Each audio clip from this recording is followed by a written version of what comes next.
Hi, everybody. Welcome back to another Second Breakfast podcast. I'm Andy Roth alongside Phil Duvall. Say hi, Phil. Hi, Andy and Nation. And it's Tuesday, which it's the day that, let's be honest, folks, we have not known what to do with since we started. You know what we should do? Talk Mm, about stuff. mm. Listen, just I'm gonna spread my wings and fly today, Andy. I'm gonna Yeah. spread my wings and fly. I'm gonna fly, little bird. I wish God would turn me into bird so I could spread my wings and fly Far, far, far far away. away. Uh, um, Today's a special day, actually. You're right. We don't have it organized, but I'll tell you what. Today we're gonna start something special. Everything we do is special, Last Phil. No, some of the things we do are downright mundane. But today, my friend, I'm kidding. Listen, no one likes me more than me. Trust me, okay? Fair. But we have I was thinking back all the way back to last Halloween. Sure. Last we did an All Hallows Eve mailbag special. We didn't call Okay? it that, though. We just No, called it the no, Halloween no. mailbag. So if you're looking for that, keep looking, kid. Hold your breath. Um, but in it, we discuss the fact that horror, is a Horror. genre that I'm not so comfortable with. And Sure. if you've been a fan of our podcast, if you've listened or watched in the past, you will know that that's something that I'm a wuss, and I really don't do well with scary movies. Sure. Um, Andy loves them. Andy, is that fair to say? Completely fair. Love them. And honestly, hanging out with Andy has figuratively been rubbing off on me. Figured, I want to make sure that for the literal minded folks in this Grammar audience, nerds the world over appreciate you at this moment, Phil. it is a figurative rubbing off onto me of the love of horror. I don't love it still, but Andy's so enthused that I'm like, I gotta. And here's the other thing, right? People like Andy and I talk about movies all the time. We love movies, and we kind of do this thing where we're like, oh, we love all movies, or like not necessarily all movies, but we like what's your, Yeah. when you say to someone like, what kind of music do you like, and they go, all kinds of music. It's like, stop. Shut up. Nobody likes every kind of music. Every two, I'm like, no, you don't. And I like a lot of different genres of music. Indeed, me too. Yes. But I don't. But when someone asks me what kind of music do you like, I never say everything because that's just not true. Um, I usually just say Bob Dylan and then see what their response is. Right. Because I will give you more information depending on your reaction to this right, statement. right, or I'll be like, I listen to a lot of different kinds of things, and I'll list people. You know what I mean? But not necessarily genres of music. So, Sure. but genres of movies.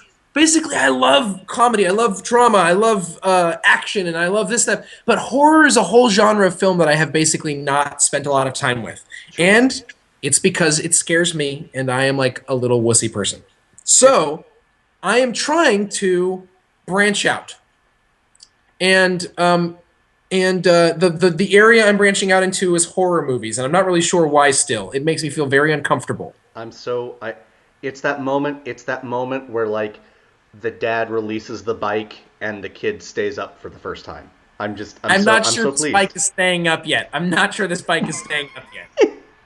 Like this bike somehow just caught on fire. I'm not really sure. The wheel is on fire here, Andy. I'm not. The seats are burning. I don't know why. But here's what I know. I saw a movie this past week called Evil Dead. It is a remake of the original The Evil Dead, which I saw when I was in high school or college, and I don't Sure. honestly remember it. I don't honestly remember it very well at all. But I knew I needed to see this movie, and I saw it on opening day, and I'm not sure why, but it's when I saw the house in the what's that movie I saw? Cabin in the Woods, and Right? I saw Scream. There are times when horror movies come out that I'm like, all right, I need to see this film. Like I'm supposed Sure. to see it. I Right? felt that way about Evil Dead, and so I went and saw it. And Mhm. and I'm realizing that there's I need to kind of get into the horror movie genre, I guess, but I'm still not sure why. So Andy and I are doing this thing, folks, where we're gonna sort of like track my evolution, my development, as I'm not going to even call myself a horror movie fan, Mm. as one who views horror movies. Yes. I'm going to watch these movies and we're going to talk about them from the point of I am the amateur, I am the dilettante, I am the young grasshopper, and Andy is the old kung fu master. And if I can use another metaphor, Steven Soderbergh has, if he's telling the truth this time, his last movie ever is for HBO, and it is a Liberace biopic. Have you seen the latest trailer? I have Yeah. not seen the trailer, but I know that that is what he's doing. Yes, and Liberace took a lover and basically, eventually, over the course of years, had him get. Here's how narcissistic Liberace was. He had him get plastic surgery to look more like him. Oh wow. And if you can massage that into like developing a movie taste, that's what I'm doing with you, Phil. I'm going to mold you in my own image, basically. I mean, is what that's we're having. I appreciate everything you just said. Sure, sure. I am confused about one thing though. Yeah. What you just said suggests that Liberace was gay. Is that something we're just accepting now? Liberace was gay. I mean, is that Women something we're loved him. is that just something we're accepting now? Like as a culture? I was listening to Elton John the other day because it was on, singing a song to Marilyn Monroe, and I thought about the fact that there was a point when Elton John had to come out of a closet. Right. Like if you see the things he wore in concert in the 70s, and then people were like, why is he dressed like that? And someone's like, oh, it's because of rock and roll. No, Right. it wasn't. No. It wasn't because of rock and roll. Also, side note before we start talking about horror movies, Indeed. Elton John, your head looks like this. Stop pretending. Stop pretending. Everybody knows you're bald. Like, your wigs are ridiculous. I don't understand wearing a wig once everyone knows. His life would be so much easier. Think of them as another style of hat. Okay. I was not ready to argue that at all. That's you have nonplussed me. I take that I wear that as a badge of honor. I sit in my chair, plussed to the non. So there you go. Okay, so if I may, Evil Dead. let's talk about sort of the how not how this movie came to happen, but like the history of the Evil Dead franchise, as it were. Okay. Sam Raimi, who in later years you know as the director of the Spider-Man trilogy, Oz the Great and Powerful, which just came out, cult movie fans of a certain age, i.e. ours, might know him as the director of Darkman. I just DVR'd that recently. Haven't watched it yet. I just have it. Have you sitting never there. seen it? No. Oh, But it's you'll got enjoy it. Sam Raimi it is not and- good, but you'll enjoy it. But it's Sam Raimi and Liam Neeson, right? Yeah. Come on. Agreed. I'm just saying. Agreed. I'm so excited. And Sam Raimi, it was his first feature, and he had basically 57 cents and like a bag of Doritos for the budget. And he basically just got some people together and went out in the woods and shot a horror movie. And it was, you know, we talk about like B movies, like lower budget. This was a grade Z movie. Just unbelievably low budget and kind of silly. But what they were able to do with the total lack of budget, they had to be really inventive with the scares, with the special effects and things like that. And there is sort of there is a, if I can use this term, there is a wit to Evil Dead, to the Evil Dead, Sam Raimi's 1981 movie. Yes. And that doesn't change the fact that it is not a comedy. It is a horror movie. And then it started, and then like people noticed Raimi as like this is a guy we should pay attention to because of his talent. But they also noticed that the movie was kind of silly. And so when it came time for Raimi to make Evil Dead 2, it's not really a sequel. It's basically a remake. Yes, he remakes his own movie. Yes, he remakes his own movie, calls it the sequel, whatever. And Well, it turns it into maybe one of the few truly successful horror comedies. Yes.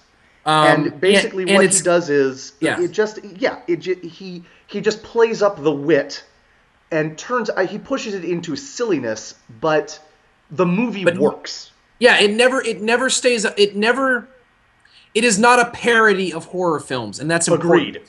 Very Like well it is said. not like a scary movie or one of those awful things. It is following the genre of a horror movie as far as I understand it, because I think the first time I saw it, it scared me a little bit, Sure. and it's got gore, but it is Hmm. definitely meant to be funny at Yes. the same time. Yes. But there are actual horrific implications implied in the movie, and things are at stake. And I believe he does have to chop up his fiance at some Yeah. point. Oh yeah. So, I mean, and chop his hand off. So, I mean, it's not like Yes. la di da di da. Yes. And then there was a sequel to that called Army of Darkness, by which point it's full on comedy, and it's wonderful, and I love it, but it's Amazing. not really germane to the discussion at hand. So we come to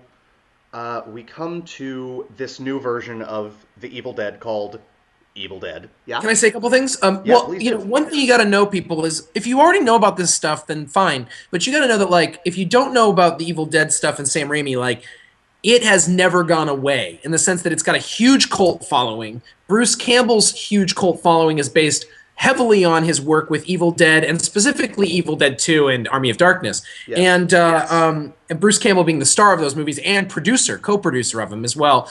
And so this remake of Evil Dead is not done in a vacuum, and it's not done like, oh well, let's just reboot this thing for the sake of making some money, said the studios. It was actually something that Sam Raimi and Bruce Campbell were a part of the creative process on, Yes.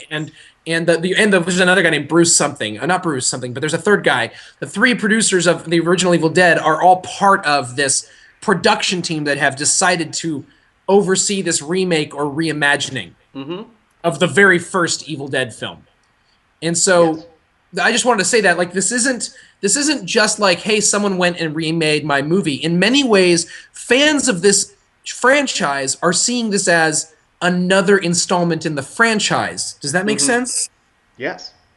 Yes. So it's not being treated like if someone came along and remade Casablanca tomorrow, because to compare Casablanca to the original Evil Dead, as you would, or to be clearly as you or to would. be more fair, if someone was going to just come along and remake The Exorcist.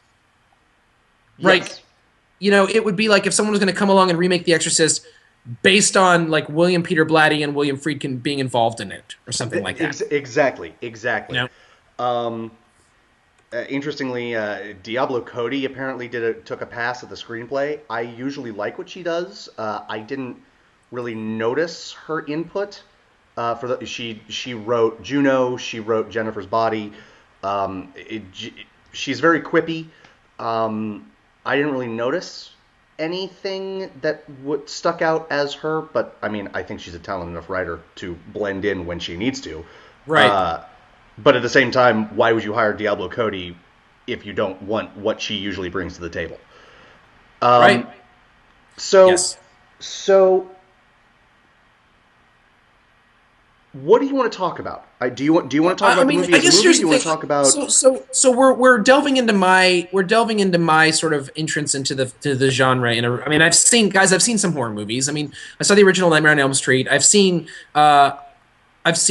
Poltergeist. I've seen not a lot of gory stuff. I'm not a big fan of gore, and that's been the hardest thing for me. And this movie is gory. Can I actually pause you there and talk about something sort of as the horror genre in general? Sure. Because you've already mentioned, and I love that you did. You already mentioned horror comedies, okay? And this is either its own genre or a very particular subgenre. When you have horror movie franchises, it is very, very regular for those horror movie franchises to become more comedic as time goes on. If you watch Nightmare on Elm Street, the first one, Freddy is straight up terrifying. He makes a couple jokes, but they are of the meanest, cruelest variety. by 5, he's basically a stand-up comic. Who slashes people and murders them in their sleep? Yes. Yeah, But yes. but literally it's like Right. slash waka waka. It's Right. just absurd. It is Right. absurd. To the point where the last one, not the remake, but the reboot that Wes Craven did, New Nightmare, where the character of Freddy comes out into the real world, had to be a reboot in sort of its sensibility, because It was otherwise the only way for it to yeah. Where do you go? otherwise it would be a comedy. Right. Even things. Well, Go ahead. But what happens in a lot of movies like that is like the thing that you get excited to see the thing that you're scared of, and then they become a hero by accident. Yes, that's Like Freddy Krueger, it can't be the hero because he's murdering people, and good people, not bad people. He's murdering children basically and teenagers. So he can never be good, but we keep rooting for him because he's familiar to us. So we get excited to see him, and he becomes a sort of mythical character. And so then it's like a very weird tension. But I'm not sure why we're talking about that for Evil Dead. You will tell me why. Well, because I like the fact that, the Evil Dead 2, Army of Darkness, horror with wit, horror comedy.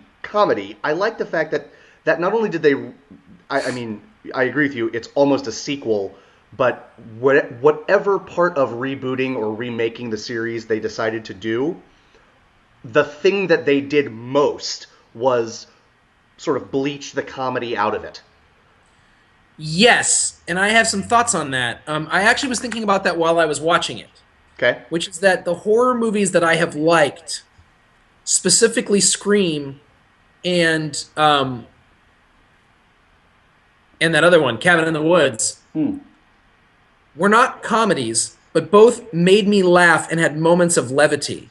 Sure. And one of the things that I didn't like about this movie, or I had problems with, was from the beginning to the end, it was the most heavy stuff ever. Like, there's no moment of smile. Like, there's no smiles to be had in this movie. Like, people who haven't seen each other in 20 years or whatever, probably like 3 years, but still haven't seen each other in forever. They see each other, and when they see each other, it's like, hi. Right. And they hug like someone already died. Yes. I mean, it is the most somber movie. The only people that laugh are the people who are possessed by demons. Yes. In fact, if you're smiling in this movie, you're probably possessed by Satan. Yes. The calm before the storm is friends staging an intervention / helping a friend go cold turkey on heroin. Yeah. So it's not... Which I thought was a really cool setup, actually. I liked the idea, but there was no humor. It was a humorless movie, and I had a hard time with that. And I mean, that was part of my thought was, am I supposed to, like, when I see a horror movie, is a horror movie supposed to be this relentless? Or is it supposed to be relentless in its seriousness? Because this movie... It might have been. I don't know. Like, that's the thing. I don't know if there is one way or the other about that, but it just felt so serious. It felt so serious, so somber. And I don't know. I don't know what I'm supposed to...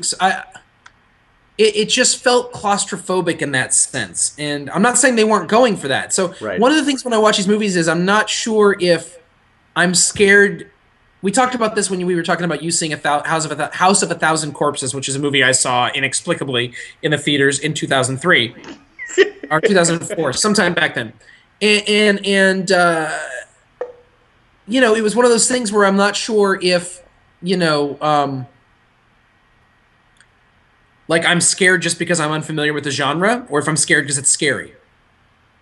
Or if I'm scared because I'm just very thin-skinned in this area. So with this show, I wasn't like... Are they trying to create this relentless sense of foreboding and not just foreboding, but just sort of like claustrophobia? Like, I felt trapped in the movie. I think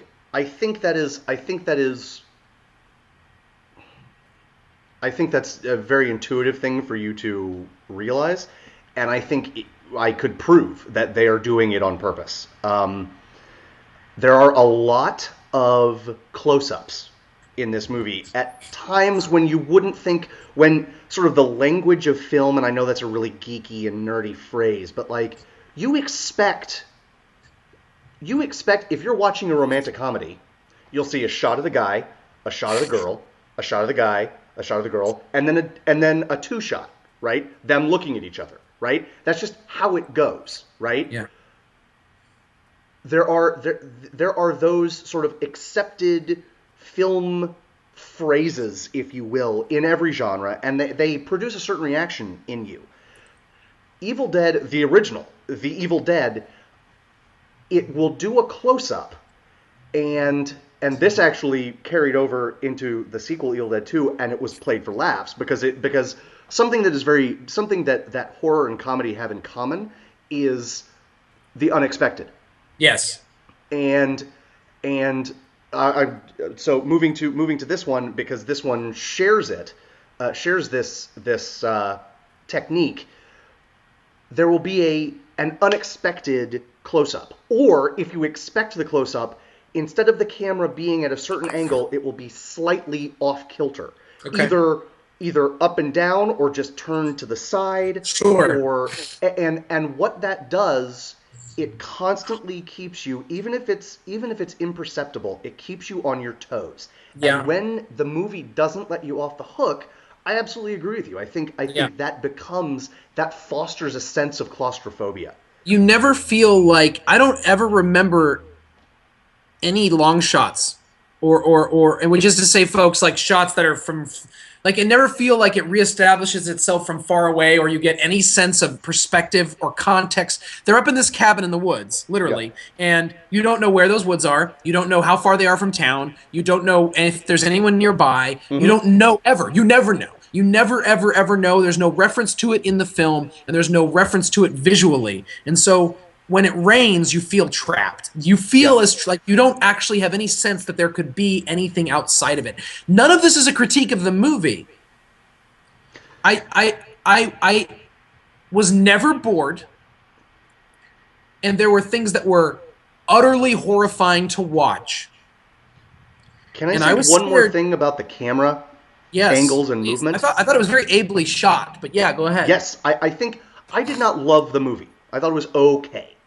I thought it was a spectacularly made movie. I think the faculty with which it was made, yes. I want to see this guy, Fede Alvarez, make his own story. By the way, this guy's never made a movie before. This is his first feature film. Really, I mean, well done. He knows what he's doing with the camera.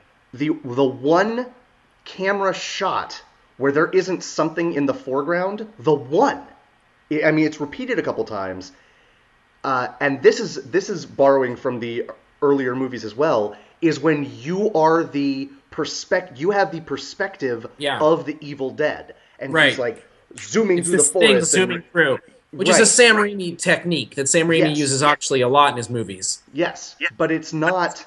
He used it in Oz once, and I was like, okay. Yes. Yeah. Yes. That scene towards the end where he's like, I need to put my stamp on this movie. Or else. But I think that's really interesting because you're right. Shots where there is nothing in the foreground, they ground you. I can see the entire cabin and it doesn't take up 85% of the screen, so I have some sense of where they are in the woods. There's none of that. And the one time that you might get that, which is ostensibly just a tracking shot moving through the woods, it's herky-jerky, it's weird angles and movement, and you have the sound of a demon under it all. Yeah. So I don't know. I feel like I don't know where this movie went wrong, except to say I did not care about any of the characters except maybe the main character. Mm-hmm. And only basically for the most simple reasons possible. Right. That she's, I mean, like, I didn't think any of the performances were remotely special. Again, maybe hers. I didn't, the characters didn't seem like characters to me. They seemed like stock characters in a insert horror film characters here. Yes. Guy and girlfriend, other guy and girlfriend, odd woman out. and like he's the nerdy guy with the glasses, he's the hunky guy, she's the gorgeous blonde, and she's the, I guess, the brainy girl, although they all were just sort of like beautiful people. I don't know. It just felt, it didn't, I felt like they could have cast a lot more creatively. And I felt like the characters could have meant anything. I just felt like they didn't matter at all. There was zero character development beyond the most basic setup. There is a character in this movie, and there are not that many. Here's the thing. I agree with you, and this is not a cast of thousands. This is a cast of 5. Right. There's 5 people in the movie and 1 monster. Right. But you don't really need to, and actually you get a little bit of sense of the characters, the monster. But basically, you have 5 people in the movie, and you don't ever get to know them. You get to know none of them. Like, and so you don't actually care about if they're about them dying. What you do care about, there's 2 things that I cared about, right? Okay.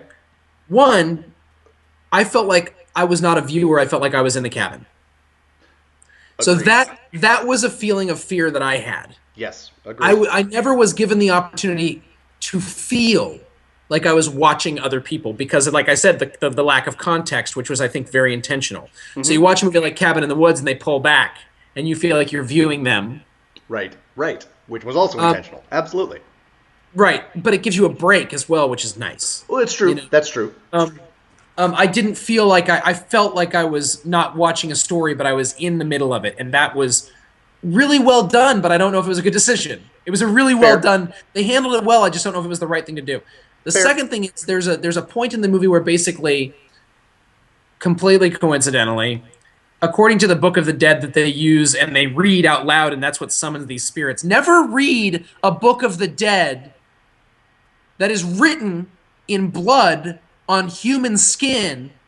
Don't read that book out loud. Yeah. Guys. They even say it. Like, someone has scribbled graffiti and, like, doodles, do not read this book. Which the only way you could have seen that is if you had unwrapped the book, which it was wrapped in plastic bag and then wrapped around that with barbed wire. Or barbed wire. Either way. Yes. So anyways, the book says that if 5 people are killed, then the reign of Hell on Earth. Yeah. Which is coincidental that there's 5 people there. That works out for the book. And is it 5 people at a time? Like, how many? I guess it's 5 people at a time. But anyways, I was like scared. I was like, well, this guy has to live, otherwise we all die. Yeah. So but that's the investment. It was more for the human race than for that guy at all. Indeed. Absolutely. Yes. When he died, I did not care. Sure. Didn't care. I want to talk about something that I really liked about the movie, and then another thing I really liked about the movie that will perhaps take us to the end of this segment of you becoming a horror movie watcher, but it is something we will absolutely revisit. Okay. So first, the last 15 minutes of this movie are really good. Spectacular. They are really... I loved them. Yes. And again, I would say the way that every single character dies, I thought was spectacular. Yes. The 5 deaths are awesome. And in the movie, the effects, which by the way, they made a big deal out about this in certain circles. They are called practical effects, which is to say they're not. I wanted to talk about. Yeah. Okay, so go ahead. Well, okay. So I apologize for cutting you off. No. There are 2 ways to have effects. There, you can make them physically, or you can do them on a computer. That's it, right? Right. Computer is CG or CGI. Or snuff film, whatever. Right. Well, I guess that would be a practical effect too, right? Practical is using miniatures, the way the original Star Wars uses tiny little X-wings flying over the surface of the Death Star. Using makeup, using... fake blood. Yes, yeah, cornstarch, corn syrup, right. With red food coloring. Right. And if you see Evil Dead 2, one fun game to play is take a drink every time there's a new color of blood. because I mean, your liver will sue you for divorce before the fourth reel, but that's Yeah. okay. Um, so something else that I appreciated was everything in this movie. I mean, look, it's possible that it was touched up computer wise at some point, but everything is done practically, and Right. that adds to it can make things cheesy, right? Right. Uh, i.e., the original King Kong, right? Looks like a clay doll. He just does, right? Yep. But there is something to it that sort of works too because it's creepy and like the way the Otherworldly. fur Right. ripples is weird and Right. the reason I bring that up is that's the effect you get in the original Evil Dead movie and in Evil Dead 2, right? It's so low budget that it's still sort of effective, just maybe not in the way you would think it would be. Um, this one, Amazing. it is absolute. I mean, I guess I don't know what demonically possessed blood looks like, but I mean, there is never a moment where I was like, I am watching special effects. The way you were like, I'm in the cabin, I'm not watching a movie. You're right. There was never a Right. moment where I was like, wow, I've been taken out of the moment. Now, there were several times when the horror would subside and it was more boring exposition that I would think back on the last thing that happened and be like, wow, how did they do that? Right? Right. Which I guess took me out of the movie, but it isn't that I special actually of a didn't movie. know that it was practical effects only until later, and so it never came up in my mind when I was watching it. Interesting. Okay. I was literally just like, "Don't do that." No. I I am excited to in the coming weeks and months see what you think about practical effects versus CGI. Okay.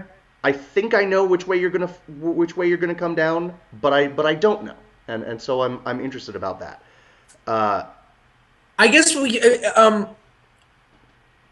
one other thing I want to say, yeah, I have a problem with the celebration of darkness, and it's not a celebration officially because the script is against it. Like like we're trying to combat darkness, but in right. reality, horror revels in the horror, revels in the gore, revels in the bad stuff, and I have a problem with it, and I'm not sure how much of that is just my own personal stuff or how much of that. I went to see the movie with a friend of mine who's also a priest, and Okay. he loves horror movies. So it can't just be a moral thing, right? Because I'm sitting next to a guy who's taken the same vows I have, who has the same sort of whatever compass that I have. And I said Indeed. afterwards, I'm like, doesn't this stuff scare you? And he's like, no, it's just fun. And I'm like, well, what scares you? Do things scare you in movies?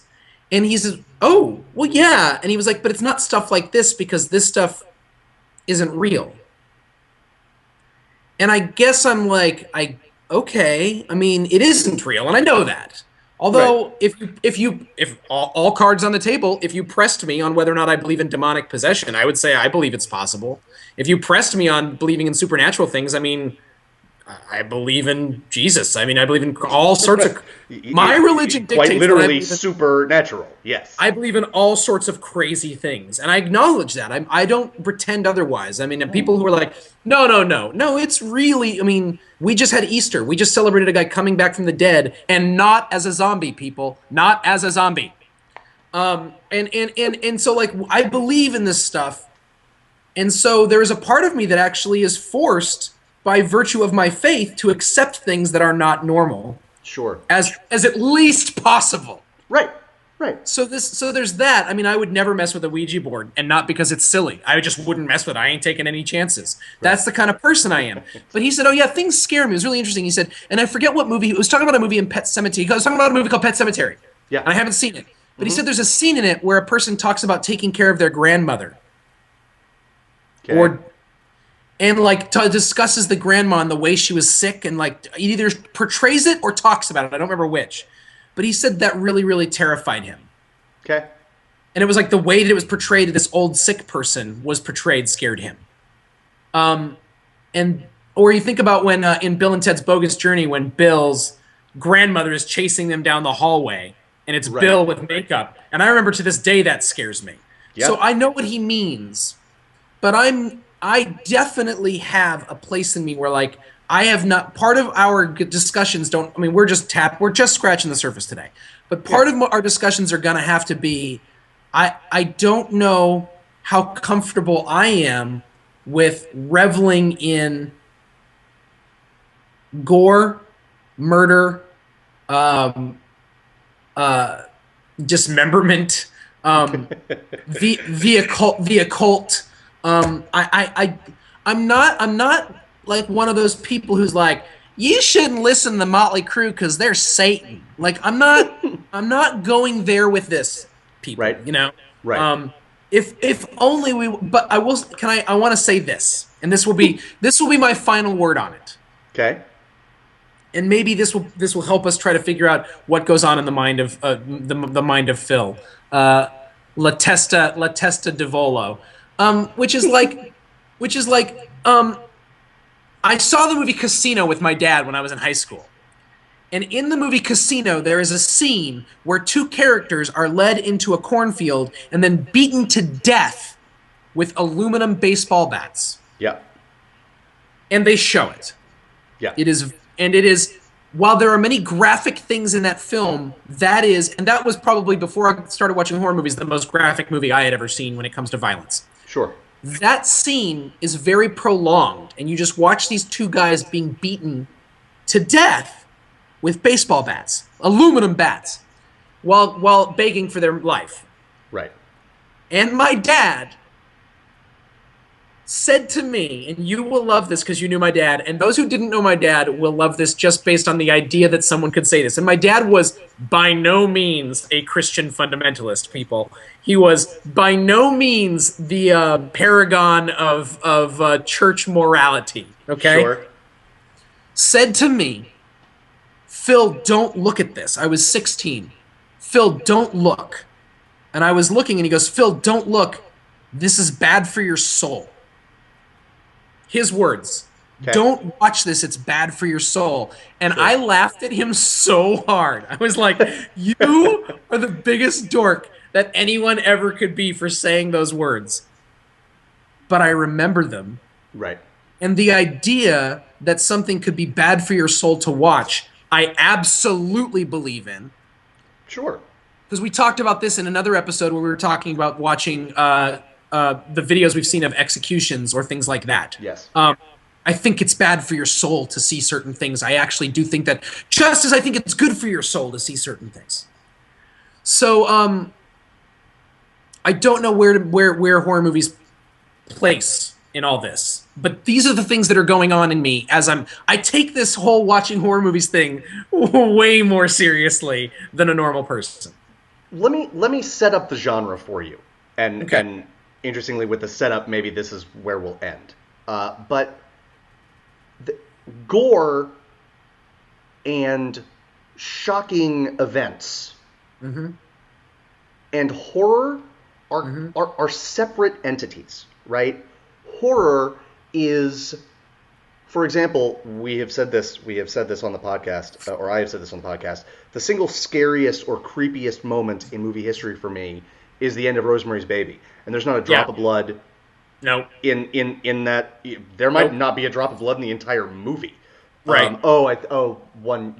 But it's not, by any stretch of the imagination, a gory movie. Right.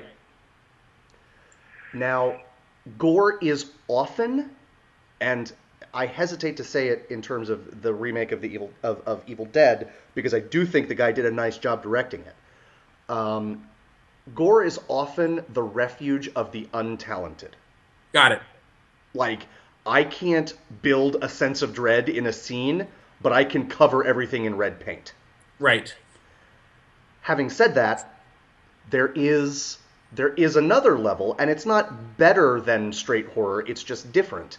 There is someone who is actually talented and who also uses gore for a purpose. And the one that comes to my mind first is the first Nightmare on Elm Street movie. There is a ton of blood in that movie, and I'm just talking about Johnny Depp's death scene. Mm. and but it never feels gratuitous. I mean, within the movie, understand, it never feels gratuitous. It never feels out of place. It never feels like if the blood wasn't there, it wouldn't be scary. Which, Mhm. again, maybe you hear that and you say, well, then why do you need the blood? Um, No, I'm not. It's not. I hear you, and I'm not sure that the gore officially bothers me. I really am trying to figure out if it is thematically and what's behind it. I'm that's what I'm trying to figure out. I appreciate you saying all this. I think you're yeah, like this makes a lot of sense for me. I think it's just something that I'm gonna have to figure out. Like, um, I don't know, just trying to figure it all out. I'm just yeah, trying to figure out like where its place in storytelling really is. And like you said, it could be used. Then again, remember, I have generally been kind of weirded out, like not weirded out, but generally like there's a certain amount of sex you can put in a movie and it makes sense. yep, And then after a while, you're just watching pornography. yep. So like, where is that on the scale with horror? You Can I know? can I can I can I say something about our particular love of zombie movies? One of the Yes. reasons that I love zombie movies, they're never really the hero. I mean, Right. you will cheer for certain deaths of humans when those humans are awful, Yep. but they can never, but because they are sort of a faceless horde, and this is true for Yeah. slow and fast zombies, because they're sort of a faceless horde, they never become the hero, not in the same way. Yep. Um, and maybe that's why I find them so scary, because they're Yeah. because if you want to inject humor into it, like Return of the Living Dead or Shaun of the Dead, you have to do it, right? Yeah. It isn't sort of inherent in what you were saying. We see these things because we like them and they're familiar, and so they become the hero that way. That Yeah. doesn't really happen. Yeah. You don't see Dawn of the Dead and remember the zombies from Night of the Living Dead, really, in sort of Right. in an individual way. Heard. Um, Heard. I will reiterate my homework that I gave you a couple Omen. weeks ago. The Omen is next. You should watch The Omen. It I is will. it is a good movie. It is a scary movie, and it is Yep. one that you will find scary. No, it's Um, next. It's next on the list. and I am excited to discuss it with you at a future date. All right. I think we're good.